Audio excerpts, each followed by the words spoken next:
तो जय हिंद दोस्तों, आपका फिर से स्वागत है आपके चैनल पे। तो जैसे कि आपको पता है, हमने पाइथन की ट्यूटोरियल की पूरी एक सीरीज चालू की है। इसमें का ये 5वां वीडियो है। तो जिसके अंदर हम देखेंगे कि पाइथन में वेरिएबल क्या होते हैं। तो हमने पिछले वाले वीडियो में देखा था इसका पाइथन का इंस्टॉलेशन, पाइथन क्या होता है, वीएस कोड क्या होता है, वीएस कोड का इंस्टॉलेशन, पाइथन के एक्सटेंशन, वो सब हमने पिछले वाले वीडियो में देखा था। तो चलो देखते हैं पाइथन के वेरिएबल क्या होते हैं। तो इसके लिए मैं इसे मिनिमाइज कर लेता हूँ। और यहाँ पे सिंपल अब मैं क्या करता हूँ, हमारा जो पाइथन का हमने फोल्डर क्रिएट करे थे ये सीरीज के लिए, उसमें आ जाता हूँ। तो सिंपल ये फोल्डर में आने के बाद मैं क्या करूँगा, ये वाले फोल्डर को हमारे यहाँ पे राइट क्लिक करूँगा यहाँ पे ब्लैंक पेज पे, और इसको हमारे वीएस कोड के साथ ओपन कर लूँगा, ओपन विथ कोड। तो इससे क्या होगा, हमारा ये वाला जो फोल्डर है हमारे वीएस कोड के साथ ओपन हो जाएंगे और उसके फाइल्स पूरी हमको वहाँ पे दिखाई देंगी लेफ्ट साइड में। फिर हम वहाँ पे उसे जो भी उसमें लिखना करना है वो कर सकते हो। तो सिंपल मैं इसे कट करता हूँ और यहाँ पे ये न्यू फाइल के ऊपर क्लिक करके न्यू फाइल को क्रिएट कर लेता हूँ वेरिएबल नाम से, क्योंकि हम वेरिएबल लिख रहे डॉट। और इसका जो एक्सटेंशन रखेंगे हम वो कौन सा रखेंगे, डॉट पी वाई, कि तो पाइथन के लिए पी वाई रहता है। बाद में सिंपल हम क्या करेंगे, ये हो गया। मैं क्या करता हूँ, यहाँ पे आता हूँ। अब मैंने बोला था आपको, हम जो ये वाली वेबसाइट है W3 स्कूल, इसको प्रिफेयर करेंगे हमारे पाइथन ट्यूटोरियल के लिए। तो यहाँ पे देख सकते हैं पाइथन में वेरिएबल्स बताया कि पाइथन में वेरिएबल्स क्या होते हैं, मतलब वेरिएबल्स कोई सी भी लैंग्वेज में आप देखे होंगे वेरिएबल्स क्या होते हैं। तो वेरिएबल्स एक कंटेनर होता है जिसके अंदर हम कौन सी भी वैल्यू स्टोर कर सकते हैं, जैसे कि इंटीजर वैल्यू 1 2 3 4 कौन सी भी, उसके बाद स्ट्रिंग वैल्यू, उसके बाद फ्लोट वैल्यू, कुछ इस प्रकार के वैल्यूज हम उसके अंदर स्टोर कर सकते हैं। उसको बोलते हैं वेरिएबल। मतलब जो इसके अंदर हम वैल्यूज को स्टोर कर सकते हैं प्रोग्रामिंग लैंग्वेज में, उसको हम बोलते हैं वेरिएबल्स। तो सिंपल, तो हम पाइथन के अंदर वेरिएबल्स कैसे क्रिएट कर सकते हैं। तो सिंपल हमको कुछ भी नहीं करना है, वेरिएबल का एक कुछ भी नाम दे देना है। जैसे कि मैं ए देता हूँ, बाद में आपको इक्वल टू लगा देना है, और उसके बाद आपको इस ए के अंदर जो भी वैल्यू डालना है वो वैल्यू यहाँ पे दे दो। तो इससे क्या होगा, 10 वैल्यू, जो ये 10 है वो हमारे वेरिएबल ए के अंदर आ जाएंगी। फिर हम जहाँ पे भी ए को यूज करेंगे वहाँ पे उसको 10 प्रिंट करेंगे। तो जैसे कि मैं यहाँ पे प्रिंट करता हूँ ए को, तो यहाँ पे क्या होगा, हमारी यहाँ से रन कर देता हूँ। ये हमने पिछले वाले वीडियो में देखा था, ये बटन को हम कैसा लाते हैं यहाँ पे रन करने के लिए। तो मैं यहाँ पे इस पे राइट क्लिक कर देता हूँ, सॉरी क्लिक कर देता हूँ।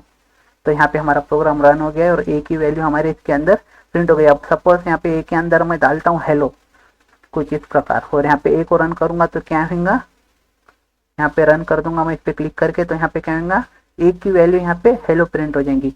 तो वेरिएबल कुछ नहीं होता है, कंटेनर होता है जिसके अंदर हम कौन सी भी वैल्यू स्टोर कर सकते हैं, और हमको प्रोग्राम में जहाँ पे यूज करना है वो यूज कर सकते हैं। अगर मैं यहाँ पे 2 बार यूज करूंगा ए को, तो यहाँ पे क्या होगा, वो ए 2 बार प्रिंट हो जाएगा। तो मैं प्रोग्राम को रन करता हूँ तो आप देख सकते हैं यहाँ पे 2 बार रन हो गया। तो हम एक बार वैल्यू को असाइन करके वो वेरिएबल की मदद से हम वो वैल्यू को कितने भी बार यूज कर सकते हैं हमारे प्रोग्राम में। तो वेरिएबल क्या होगा, क्या है, आपको पता चल गया।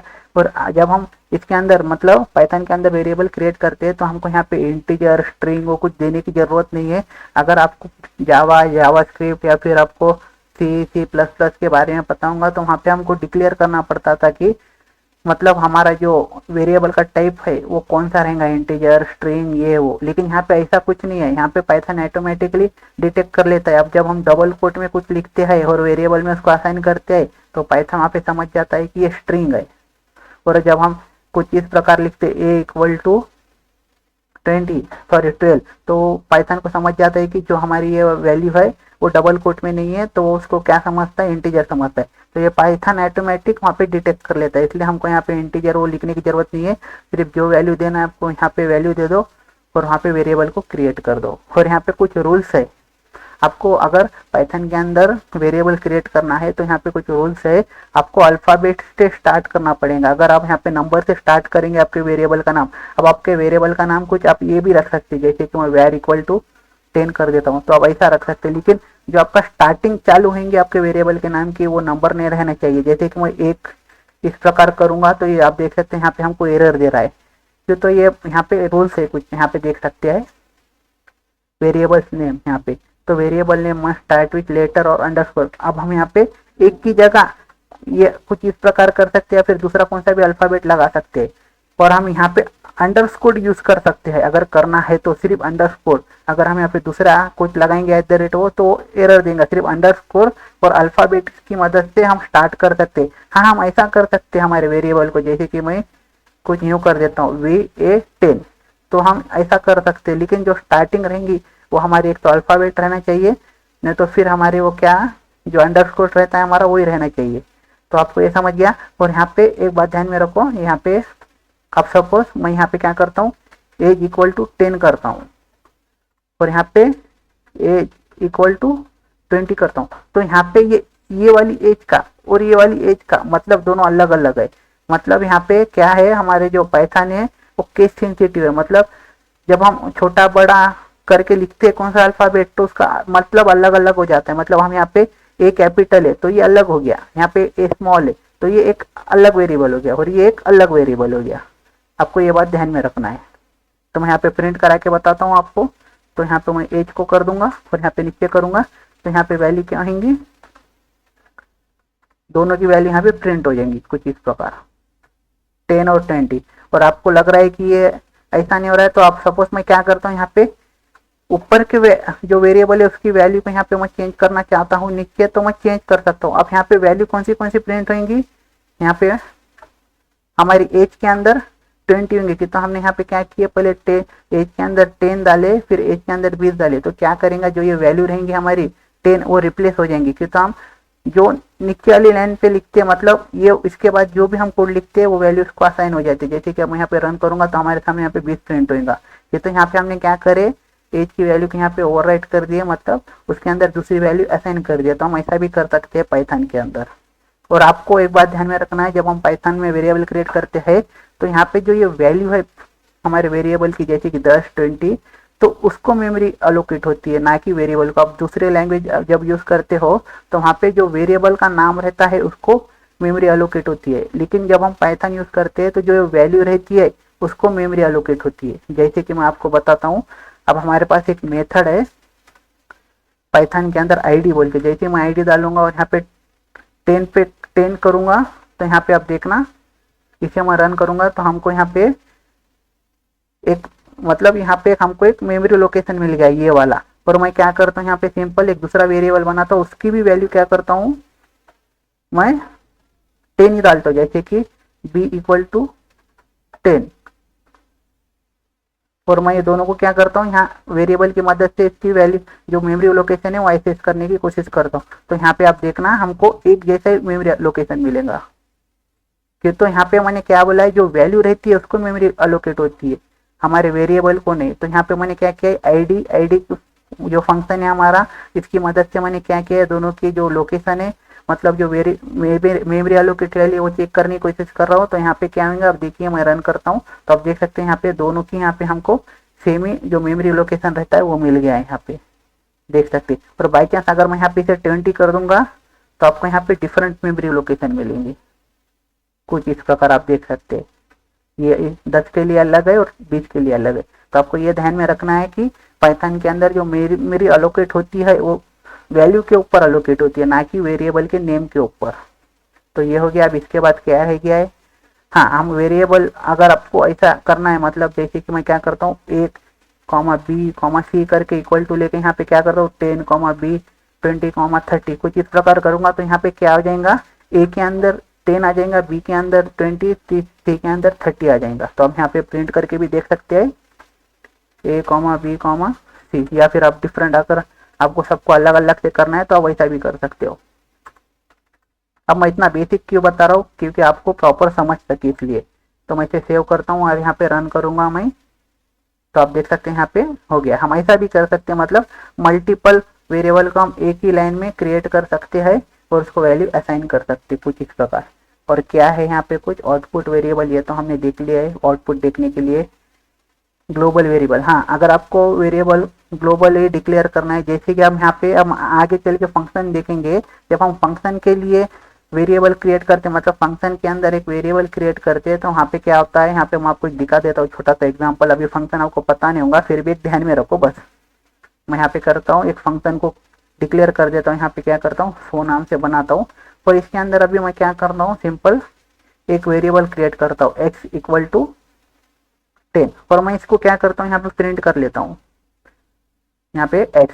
अब मैं इसे प्रिंट करने के बाद हमारे फंक्शन को कॉल करूंगा। अभी हम आगे आने वाले वीडियो में देखेंगे, सिर्फ यहाँ पे कंसेप्ट समझो क्या बताने चाह रहा हूँ मैं बस।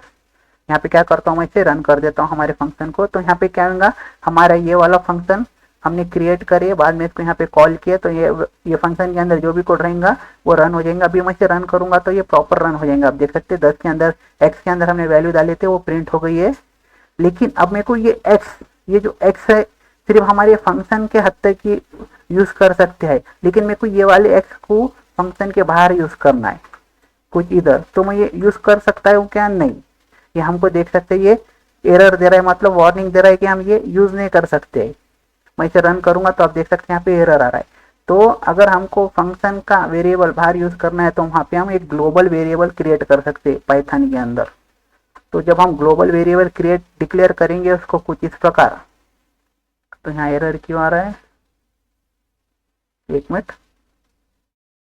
हाँ, तो सिंपल हमको यहाँ पे पहले इसे डिक्लेयर करना पड़ेगा कुछ इस प्रकार, बाद में इसकी वैल्यू हमको यहाँ पे इसके अंदर असाइन करना पड़ेगा, जो भी हमको वैल्यू देना है वो। तो यहाँ पे क्या हो जाएगा, हमारा जो एक्स वेरिएबल है वो ग्लोबली हो गया है। तो इसको हम क्या कर सकते हैं, अभी हम ये एक्स को फंक्शन के बाहर यूज कर सक रहे थे क्या? इधर नहीं कर रहे थे, हमको एरर दे रहा था, लेकिन अब हम इसे कर सकते हैं। क्योंकि हमने यहाँ पे क्या बोला है, जो एक्स है वो ग्लोबली डिक्लेयर कर दो और हमारे वो पूरे प्रोग्राम के लिए वहाँ पे उसको असाइन कर दो। अगर हम यहाँ पे ग्लोबल नहीं लिखते थे, सिर्फ एक्स लिखते थे जो हमने पहले लिखा था कुछ इस प्रकार, तो यहाँ पे क्या होगा, ये एक्स की वैल्यू हम सिर्फ ये वाले फंक्शन के अंदर ही यूज कर सकते थे, बाहर उसके यूज नहीं कर सकते थे। लेकिन हम जब ग्लोबल वेरिएबल वहाँ पे ग्लोबल कीवर्ड लगा रहे उसको कुछ इस प्रकार का, तो हम इसको फंक्शन के बाहर या फिर प्रोग्राम में हमारे पे भी यूज कर सकते। अब मैं इसे रन करूंगा तो आप देख सकते हैं यहाँ पे ये एरर क्यों आया है अभी।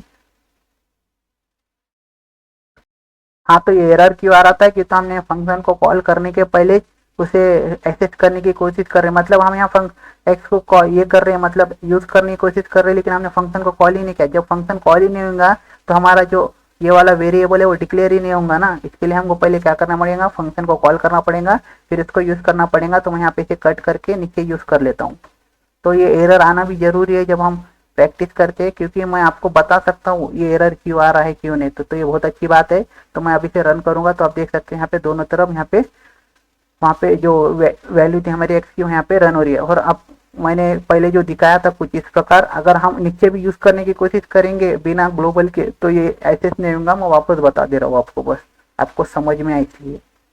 तो समझ में आ गया वेरिएबल क्या होते हैं, कैसे होते हैं, वेरिएबल कैसा क्रिएट करते हैं, उसके जो नेमिंग कन्वेंशन होते हैं वो क्या होते हैं। और आपको एक बात ध्यान में रखना है, अब जो ये कट कर देता हूँ मैं, और आपको एक बात ध्यान में रखना है, जो पाइथन के अंदर ऑलरेडी कीवर्ड यूज किया है, मतलब वो डिफाइन किया है, वो हम यूज नहीं कर सकते। जैसे कि अब पाइथन के अंदर इफ बोल के एक स्टेटमेंट रहती है, उसका अगर हम कीवर्ड यहाँ पे यूज करने की कोशिश करेंगे तो यहाँ पे ये हमको एरर देगा। क्यों? तो यहाँ पे बोल रहा है कि यहाँ पे देख सकते हैं कीवर्ड, ये मैं बैक आता हूँ तो यहाँ पे आपको मिल जाएगा, किधर है, हाँ। तो यहाँ पे ये बोल रहा है कि variable name can not be any of the Python keyword. इसका मतलब पाइथन के अंदर जो भी कीवर्ड है, मैं इस पे क्लिक करता हूँ तो आप देख सकते हैं पाइथन के अंदर कुछ इतने कीवर्ड है। ये जो कीवर्ड है ये नाम की मदद से आप वेरिएबल क्रिएट नहीं कर सकते हो। अगर आप यूज करने मतलब क्रिएट करने की कोशिश करेंगे तो ये आपको एरर दे देगा, जैसे कि ये हमको दे रहा है, हमको क्रिएट नहीं करने दे रहा है, कुछ इस प्रकार हमको एरर दे रहा है। तो आपको ये बात ध्यान में रखना है। बाकी वेरिएबल से हद तक तो पूरा हो गया है यहाँ पे ये वाले वीडियो में। अगर फिर भी आपका कोई डाउट है या फिर कुछ है तो आप यहाँ पे कमेंट करके पूछ सकते हो। मैं इस पर भी एक अलग से वीडियो बना दूंगा या फिर कमेंट में इसमें उससे सॉल्व करने की कोशिश करूंगा। तो थैंक्स फॉर वॉचिंग। वीडियो पसंद आता है तो आप लाइक कर शेयर कर सकते हो।